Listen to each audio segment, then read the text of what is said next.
बांगलादेशामध्ये हिंदूंवर सुरू असलेल्या अत्याचाराचा निषेधार्थ आज धुळे जिल्हा बंदची हाक देण्यात आली। यावेळी विविध हिंदुत्ववादी संघटनांच्या वतीनं शहरातून मोर्चा काढण्यात आला। शहरातील महाराणा प्रताप पुतळा येथून या मोर्चाला सुरुवात करण्यात आली। शहरातील मुंबई आग्रा रोड मार्गे जिल्हाधिकारी कार्यालयावर मोर्चाचा समारोप झाला। यावेळी प्रमुख पदाधिकाऱ्यांनी जिल्हाधिकाऱ्यांना निवेदन देखील दिलं। या मोर्चात माजी खासदार डॉक्टर सुभाष भामरे यांच्यासह विविध हिंदुत्ववादी संघटना या मोर्चात सहभागी झाल्या होत्या। मोर्चा काढण्यात येतोय। अतिशय शांततेने हा मोर्चा पार पडला। गेल्या 15 दिवसापासून बांगलादेशमध्ये ज्या घडामोडी होत आहेत तो त्यांचा अंतर्गत विषय जरी असला तरी तिथं हिंदू समाजाचा आणि अल्पसंख्याक समाजाचा कुठलाही संबंध न येता त्यांना टार्गेट केलं जात आहे। त्यांच्या इस्टेटी लुटल्या जात आहेत। आया बहिणींवर बलात्कार होतोय, उद्ध्वस्त केलं जात आहे। त्यांचा दोष काय तर ते हिंदू धर्माचे आहेत।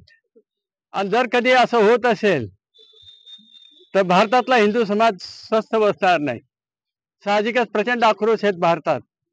आणि म्हणून आमची सगळ्यांची मागणी आहे, प्रशासनाने आंतरराष्ट्रीय दबाव आणून नवीन जे सरकार बसलेले आहेत त्याला भाग पाडायला पाहिजे की हिंदू आणि अल्पसंख्याकांना संरक्षण द्या, नाही तर हा उद्रेक भारत उपखंडात प्रचंड मोठ्या प्रमाणात होईल आणि त्याचा परिणाम अतिशय भयावह होईल।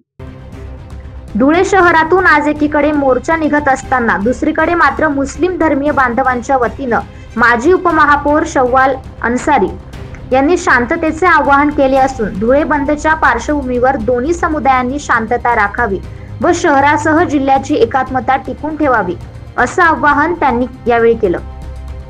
धुलिया 17 अगस्त आज हिंदू सकल समाज की तरफ से धुलिया बंद का आह्वान किया गया है। हिंदू सकल समाज का कहना यह है कि बांग्लादेश में जो अल्पसंख्यक हिंदू समाज पर अत्याचार हो रहा है उसके निषेध में आज धुलिया बंद है।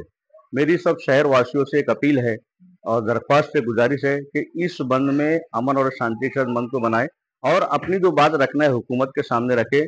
बेशक अगर किसी इंसानियत पर अत्याचार होता है, जुल्म होता है तो उसके खिलाफ आवाज उठाना चाहिए, ये बिल्कुल सही बात है। मैं तमाम धुले शहर के वासियों से ये अपील करूंगा कि वो शांति के साथ में आज के बंद को बनाए और शांति के साथ में जो मोर्चा निकलने वाला है, जो जिलाधिकारी साहब को निवेदन दिए जाने वाला है, वो शांति के साथ हो और धुले शहर में कोई भी किसी किस्म की गालबोट ना लगे, ऐसी मेरी विनंती है।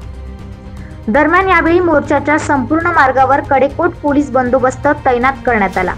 या मोर्चात विविध हिंदुत्ववादी संघटनांसह महिला पुरुष मोठ्या संख्येने उपस्थित होते।